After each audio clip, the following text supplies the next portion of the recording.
അങ്ങനെ നാട്ടിൽ വന്നിട്ട് ഒരു നൈറ്റ് ഡ്രൈവ്. അങ്ങനെ നമ്മുടെ വിതിരയിൽ നിന്ന് നേരെ ശംഖുമുഖത്തോട്ടാണ് ഇന്നത്തെ ഡ്രൈവ്. സാധാരണ നമ്മൾ വീട്ടിലുള്ള സമയത്ത്, നാട്ടിലുള്ള സമയത്തൊക്കെ ആഴ്ചയിൽ ഒരു ദിവസം നമ്മൾ ശംഖുമുഖത്ത് വെച്ച് പിടിക്കാറുണ്ട്. ശംഖുമുഖം എന്ന് പറയുന്നത് നമ്മുടെ ഇഷ്ടപ്പെട്ട ഒരു സ്ഥലമാണ്. കാരണം എപ്പോഴും നമുക്ക് പോവാൻ ആഗ്രഹമുള്ള, അല്ലെങ്കിൽ കുറേ നേരം ചെന്നിരിക്കാനൊക്കെ തോന്നുന്ന ഒരു നല്ല സ്ഥലമാണ് അല്ലേ? അമ്മൂസ് കുഞ്ഞായിരിക്കും. അമ്മൂസിന് ഭയങ്കര ഇഷ്ടമാണ് ശംഖുമുഖത്ത്. ആഴ്ചയിൽ അച്ഛൻ രണ്ട് തവണയെങ്കിലും അവളെ കൊണ്ടുപോകണം, അല്ലെങ്കിൽ ബഹളം കാട്ടി ഭയങ്കര ബഹളമായിരിക്കും വീട്ടിൽ. നാട്ടിൽ വരാൻ നേരത്ത് നമ്മളെപ്പോഴും പോകുന്നൊരു സ്ഥലമാണ്. പിന്നെ ഇവിടെ ഉള്ളപ്പോഴും നമ്മൾ കൂടെ പോകുന്നൊരു സ്ഥലം നമുക്ക് വളരെ ഇഷ്ടപ്പെട്ട. അങ്ങനെ നമ്മൾ ഇന്ന് വീട്ടിൽ ഇരുന്നപ്പം വിചാരിച്ച് നമുക്ക് വൈകുന്നേരം ഒരു ഡ്രൈവ് നേരെ ശംഖുമുഖത്ത്, ഒരു നൈറ്റ് ഡ്രൈവ്. അങ്ങനെ ശംഖുമുഖത്ത് പോയി അവിടെ ചെന്നപ്പോഴാണ് കുറേയധികം കാഴ്ചകളുണ്ട് കേട്ടോ. ഈ ഒരു 2 വർഷത്തിനകത്ത് വെച്ചിട്ടുള്ള മാറ്റങ്ങളാണ്, ഒത്തിരിയധികം മാറ്റങ്ങളുണ്ടായി.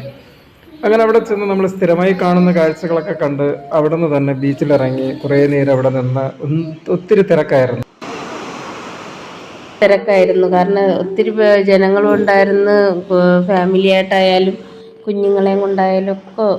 ഈ 11:30 സമയത്ത്, 11 മണി സമയത്ത് വൈകുന്നേരം ഇത്രയും ലേറ്റ് ആയിട്ട് പോലും ആൾക്കാർ ഇപ്പോഴും വന്നുകൊണ്ടിരിക്കുകയാണ് അല്ലേ? അത് എനിക്ക് തോന്നണേ ഇതൊക്കെ അവിടെ അടുത്തുള്ള ആൾക്കാരാവാനാണ് സാധ്യത. കാരണം ഇത്രയും കിലോമീറ്റർ ആൾക്കാർ നൈറ്റ് നിൽക്കുമെന്ന് എനിക്ക് തോന്നുന്നില്ല. ഇതെല്ലാം അടുത്തായിരിക്കും, അവരൊക്കെ അടുത്ത് താമസിക്കുന്ന ആൾക്കാരായിരിക്കും. നല്ല അടിച്ച ചൂടായിരുന്നേ. അപ്പോൾ നമുക്കൊരു കടൽക്കാറ്റൊക്കെ കൊണ്ട് അതാണ് ആൾക്കാർ അത്ര സമയം ലേറ്റായിട്ട് പോലും പോകാതെ അവിടെ നിന്നത്. നമുക്ക് വളരെ ഇഷ്ടപ്പെട്ട ഒരു ഡെസ്റ്റിനേഷനാണ് ഈ ശംഖുമുഖം ബീച്ചും ശംഖുമുഖം. അങ്ങനെ വീണ്ടും നമുക്ക് ഒരു നൈറ്റ് നമുക്ക് സ്പെൻഡ് ചെയ്യാനുള്ള സമയം കിട്ടി.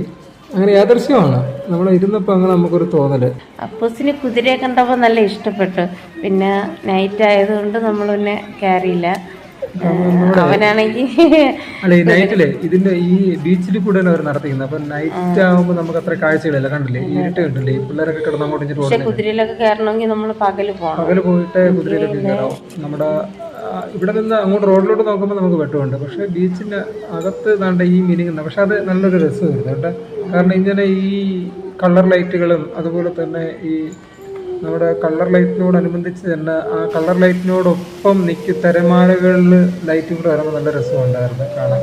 പിന്നെ നമ്മൾ നല്ല ഫുഡായിരുന്നു, എനിക്കിഷ്ടപ്പെട്ടായിരുന്നു ആ പാനിപൂരി. കാരണം നമ്മൾ ഉത്സവത്തിനൊക്കെ കഴിച്ചതിനെ കാട്ടി നല്ല ടേസ്റ്റ് ഉണ്ടായിരുന്നു. അതെന്താണെന്ന് അറിയത്തില്ല, എന്തായാലും കൊള്ളായിരുന്നു. നിനക്ക് ഇഷ്ടപ്പെട്ടായിരുന്നു പാനിപൂരി കഴിച്ചിട്ടില്ല? ഇല്ല, എനിക്ക് പാനിപൂരി, അതെ, പാനിപൂരി ഞാൻ ഒരു തവണ കഴിച്ചിട്ടുണ്ടായിരുന്നു. പക്ഷേ എനിക്ക് അധികം അതിന്റെ ടേസ്റ്റ് ഇഷ്ടമായില്ല. അതുകൊണ്ട് ഞാൻ കഴിച്ചില്ല.